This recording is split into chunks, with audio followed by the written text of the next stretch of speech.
Anyhow, February 21st, Kelly Pavlik returns against Marco Antonio Rubio. This will be down at middleweight.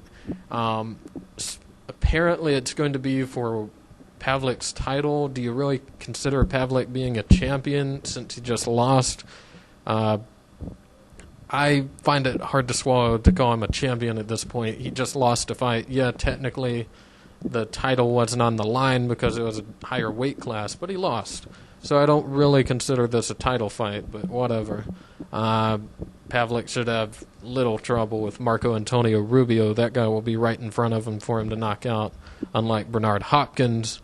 That's going to be a tough fight for Pavlik to bounce back from. How do you bounce back from losing so dramatically every damn round to a 43-year-old man? How do you do that? It is Bernard Hopkins. It's not, I mean, that's not just your average 43-year-old man, obviously, but, still hard to bounce back from. Miguel Cotto, same situation. Even worse situation for Miguel Cotto. He got knocked out by a complete bum in Antonio Margarito. How do you bounce back from that? He'll do it. He's fighting this guy, Michael Jennings. Shouldn't be too much of a problem. Hopefully he's seen Sugar Shane Mosley do the body work, and he can rematch Antonio Margarito shortly to do the same exact thing Mosley did to him. And then I'd be fine with a Cotto versus Mosley fight, a second match. I thought Mosley beat Cotto in the first match. I thought it was a close decision, but I thought Mosley beat him. I could have seen a draw. I thought Mosley beat him by a point. So it was a close fight. I'd love to see them fight again. And I think Mosley can beat him again, as I thought he did the first time.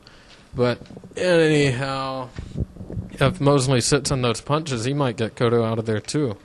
If he fights him like he fought Margarito, which Cotto isn't going to just stand there like an idiot and get hit in the head that many times like an idiot like Margarito did. Glad Margarito did that, though. He needs to fight like that from now on. Always get hit in the head and the body. And attack Margarito to the body and you'll beat him. Come on. It's not rocket science, guys. Come on. And anyhow, February 28th, Juan Manuel Marquez versus Juan Diaz. This is an interesting match. Juan Manuel Marquez is not getting any younger. He's about 34, 35 years old now. Juan Diaz, young, 25, somewhere in there. He's going to be busy. He's going to try to be all over him. Can he smother Juan Manuel Marquez enough? I don't know. I've been talking with a guy. Cannot remember the guy's name. Angel Voodoo something. Angel something. I'm sorry. Can't remember your name, man. But he's been in the Juan Manuel Marquez sparring. He's been sparring with him. Was in his training camp sparring. And he said Marquez is going to win this thing. He broke the guy's nose. I think Marquez has Juan Diaz. I think he'll beat him. He's not getting any younger, but he'll beat him. Juan Diaz is good, and he's going to pressure him. And I would not be surprised if Diaz does beat Marquez. Should be a hell of a fight, but I think that Marquez will be able to use his counterpunching effectively as Juan Diaz, the baby bull, tries to come in. I think El Matador, Juan Manuel Marquez, will beat the living shit out of the baby bull as he comes in. He's going to just counter him.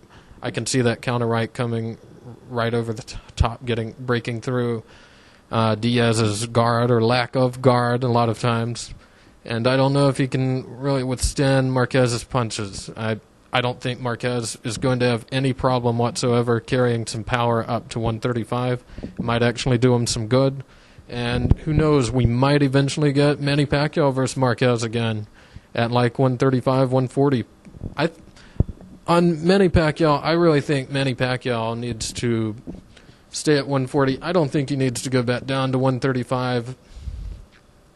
He's fighting Ricky Hatton at 140 pounds.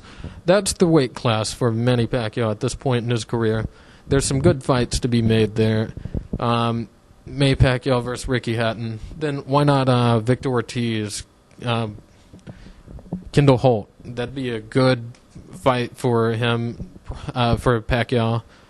there's other fights at 140 that could be made. Marquez can come up there again, like I said. Nate Campbell, you want to bring Nate Campbell up or Joan Guzman up? Joan Guzman versus Pacquiao, I think, could be a very interesting fight. If Floyd Mayweather comes back, yeah, I think Pacquiao and Floyd Mayweather have to fight each other. And I personally think Manny Pacquiao is going to beat the crap out of Ricky Hatton May 2nd. Right now, I'd say about 9 to 10 rounds. He'll just overcome Hatton with his punches. His power will just be too much for Ricky Hatton. I mean, Hatton has that same bullish kind of style that Juan Diaz has, but I don't think it'll be enough for Manny Pacquiao. I think Pacquiao can neutralize that with some of his movement. He showed some good movement against Oscar De La Hoya, and he showed some good coming forward movement, and he will shut Hatton's fans up in front of Hatton's fans. You know he's going to bring 50,000 fans with him to these arenas singing their stupid British songs or whatever, but doesn't really matter. Bring them along. Manny Pacquiao is going to beat Hatton surprisingly easily, I think. Anyhow, that's the show. Look at all these boxing matches.